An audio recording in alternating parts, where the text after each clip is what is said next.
they have hard damage inside of Jin and Victor. You can't get much harder than that once you hit 6 items. And SK Telecom, they covering their last pick right now. I'm not quite sure exactly what it will be. It's a Galio, and it is locked in. God! Alrighty then. In an interview before Keспа Faker actually said he wanted to pick, highlight, and master a champion that people would recognize as being uniquely his. Is that the Galio? We've seen support greats such as Chowster when they go to clear the wave that way. And now walking forward, he's hit that level 6. Oh, the flash away!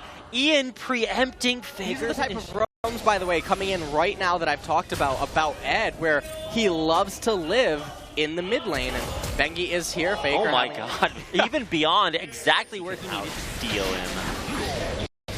There we go, getting on to Beyond, pushing him back away from his own jungle, but now trying to find something. Bengi getting locked up against the wall. There's the Tempered Fate. Chaos Storm right on top of it. Here comes the Curtain Call, but Faker's blocking it out. In the end, it's Beyond able to take out his opposing jungler. Faker trying to get out as well, avoiding that deadly flourish. Even after losing a fight, taking that mid lane turret, arrow onto Max immediately. He's going to get caught there by the Idol Duran. Bengi gets right on top of him. There's a lot of damage coming in from Ian. It's actually going to be Bengi going down. Yeah, so they trade on lock. Now, Faker also did commit his teleport down to the bottom lane. He's going to get in there, lock up Ian, but there's exactly what you mentioned. A Bardo into a gravity field, into all this damage coming out from Ian, and while Faker is, in fact, ridiculously tanky, can SKT survive and escape alive? And it looks like they can, unless Ed has something to say about it. Ian is so much more dangerous. Keeping an eye on there. Lots of CC on a Faker. He will get locked up. Does still have that Idol Duran if he wants to turn it on. There's the Chaos Storm putting out the damage. Trying to push SKT back. Look at that Bulwark just heal him back up. I'm pretty sure he finished that Oh, catch on to Wolf, who's dropping incredibly low. Still alive just barely somehow. And Wolf's going to walk out. That's that Karma survivability. Flashing away from Ednia. He will survive somehow.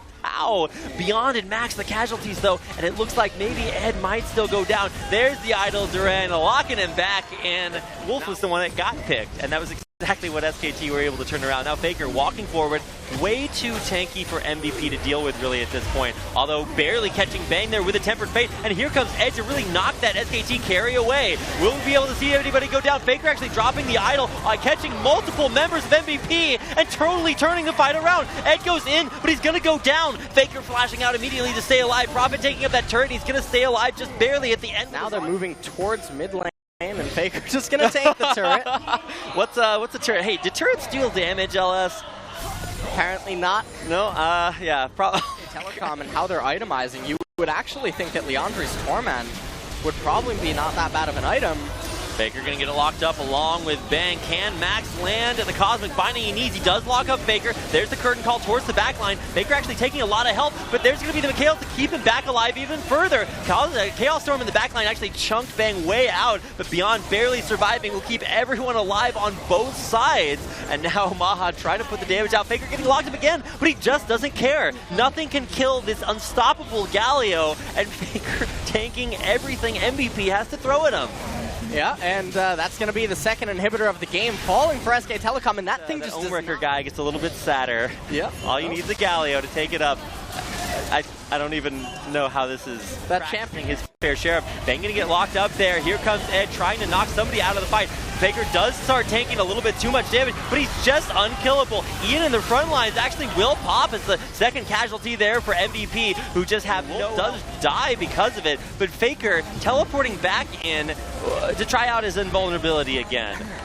Let's see him tank the fountain. All right, he's going for it. Unfortunately, true damage does not quite work on that. I'm just watching Faker heal up as the Nexus has the opposite effect. It will fall, and in the end, it is an 11-9 victory for SK Telecom over MVP. Yeah, and that was a very interesting pick, and I feel like SK Telecom really surprising MVP, and MVP did not know how to respond to that.